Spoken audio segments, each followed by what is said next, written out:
Imagine that you're on a long train ride, and you start chatting with the person next to you.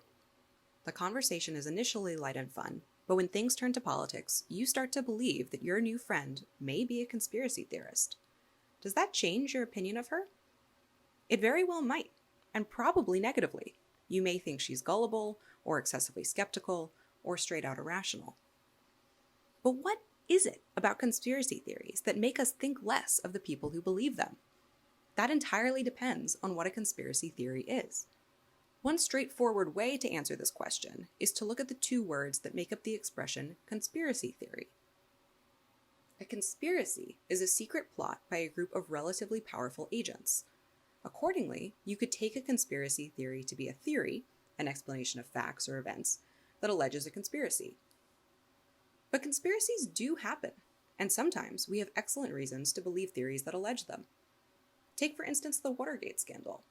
It's generally accepted that the Nixon administration was involved in a break-in at the Democratic National Committee headquarters in June 1972. This is a theory that alleges a conspiracy. But surely we wouldn't think less of people believing this theory. After all, most of us believe it, and for good reasons.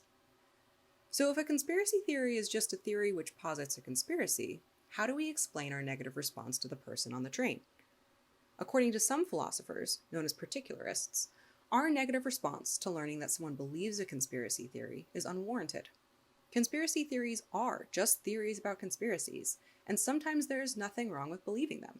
So when confronted with conspiracy theories, we shouldn't automatically dismiss them, but instead carefully weigh the evidence available for each particular one. Of course, particularists acknowledge that some conspiracy theories are irrational to believe, but they think that there is no general explanation of why this is so. Just like any other kind of belief, beliefs in conspiracies can be irrational when they are irrational for many different reasons. If there is nothing general that distinguishes good theories about conspiracies from bad ones, particularists argue we should not accept a definition of conspiracy theory that only focuses on the bad ones. In opposition, philosophers known as generalists claim that conspiracy theories are not just theories that allege conspiracies. Rather, all conspiracy theories share some further feature, one that makes them all irrational to believe. The question is, what is this further feature? In my view, conspiracy theories are beliefs in conspiracies that are self-insulated.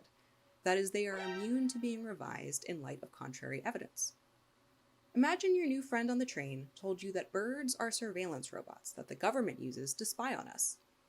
For any fact that you bring up against this theory, she tells you that it's evidence planted by the government and that you are a fool to believe it. According to my view, she's a real conspiracy theorist, and you are justified in thinking she's irrational. Her belief is clearly not sensitive to contrary evidence. According to my view, then, what makes something a conspiracy theory is the way it is believed. It doesn't have to do with the details of the theory itself, how far-fetched or implausible it is, or how much it is against what the official authorities endorse.